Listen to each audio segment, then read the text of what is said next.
係啊，我哋係第一個係印尼嗰啲 group 嘅。好似我哋做嘢咧，咁樣冇時間嗰啲休息唔夠咁樣，係啊，所以咧如果夜晚咧有時咧11點或者12點先休息，跟住咧朝頭早6點7點要起身咁樣意思啦，所以唔夠時間休息啊。1年多。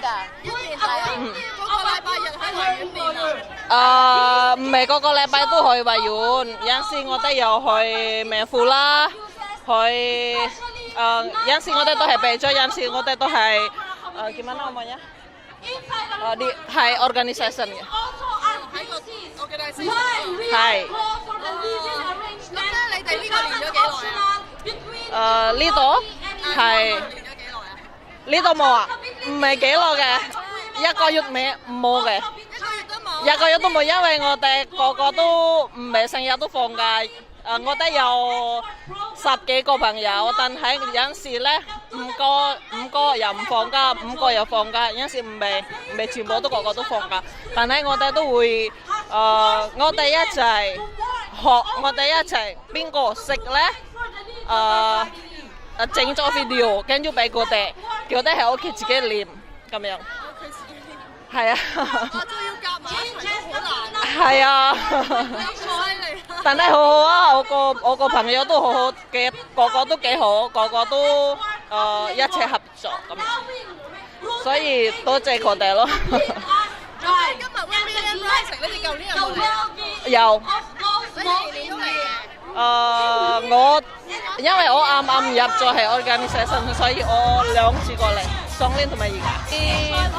We need to rise the revolution and all migrants need to the protection. Yeah, and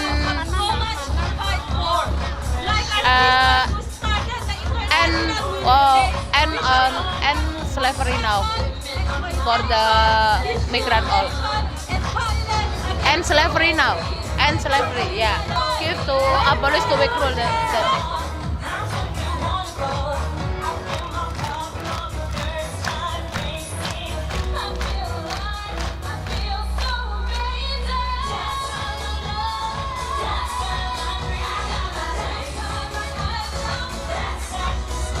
I'm feeling is very happy today because I can stay with my friends together here and dancing together.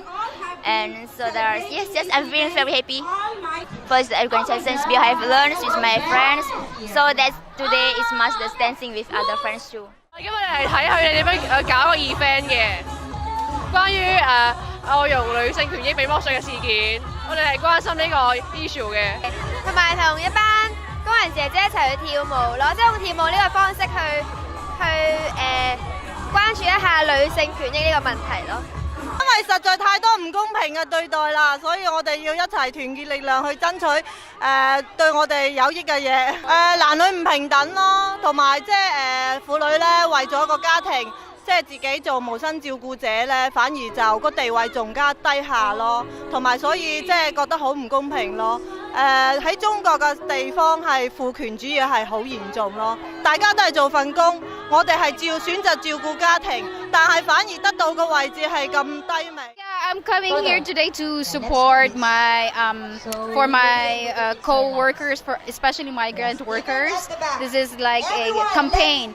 So as a member also of one of the organizations that's been supporting this event every year, that's why I'm here.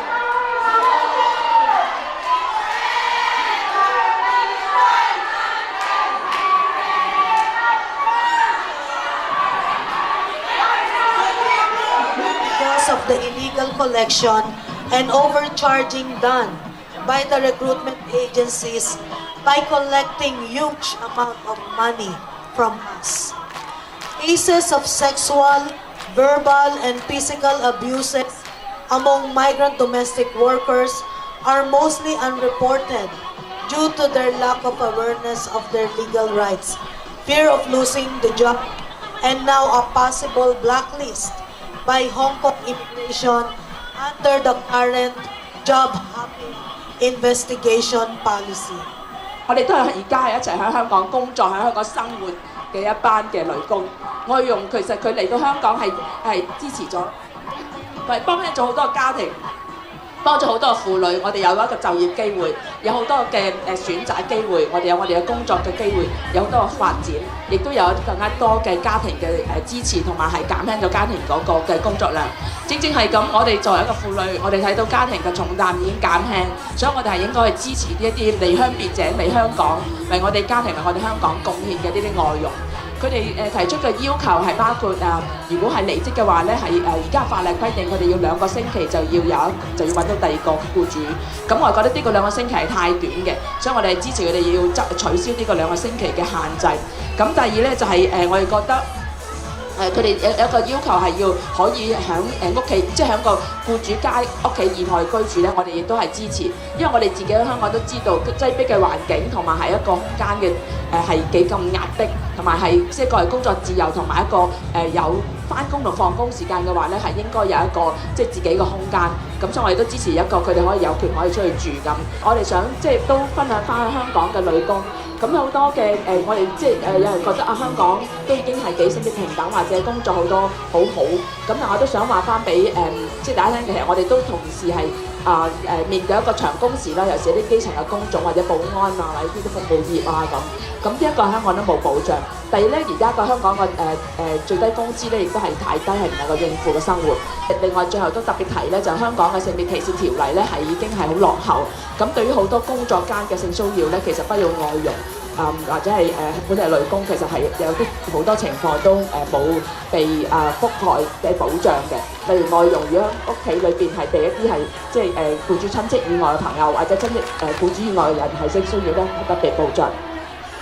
而本地嘅勞工係，如果係同樣情況，工作期間係另外譬如超市嘅一啲其他僱主以外嘅或者人性騷擾咧，都受保障。所以我哋咧就係呼籲大家，除咗今日嘅行動，其實咧都長期應該支持係我哋係團結一齊對抗呢個對女性嘅剝削。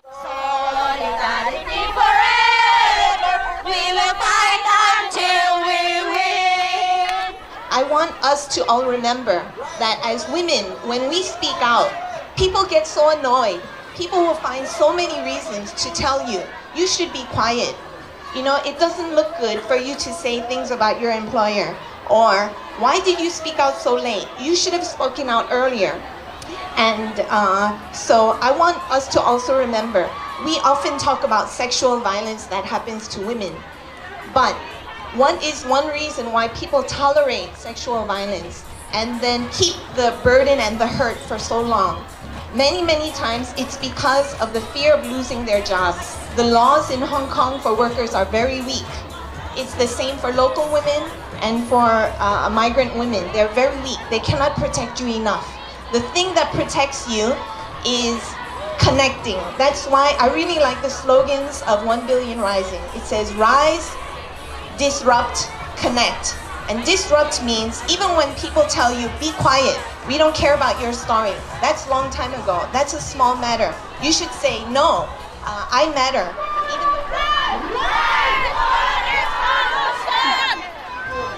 The migration has become the only way to survive for women, for people, for them to sustain their economy of their family back home. They are also victims of war, land grabbing, disaster, dislocation, and other kind of exploitation. They are not migrating because they love to migrate. They are migrating because there is no other choice to live except to be a migrant. We have contributed a lot in the economy of many countries. Hong Kong will not be Hong Kong like today without the migrants. The U.S. will not be a U.S. like today without the immigrants and refugees. Because we cannot say we end violence against women at the same time we allow the poverty and exploitation to continue. So I just want to say to all of you, once again, you are the deepest inspiration. Hong Kong is one of the first risings because, you know, our Global Action Day is on Tuesday, 14th. But every year, Hong Kong really leads like very, very big risings, and everyone is tuned in to Hong Kong. In fact, every year they say, when is the Hong Kong rising? Because we really want to see them. And it's not just the very, very concrete political demands that we always espouse, but the fact that we also do it here so creatively.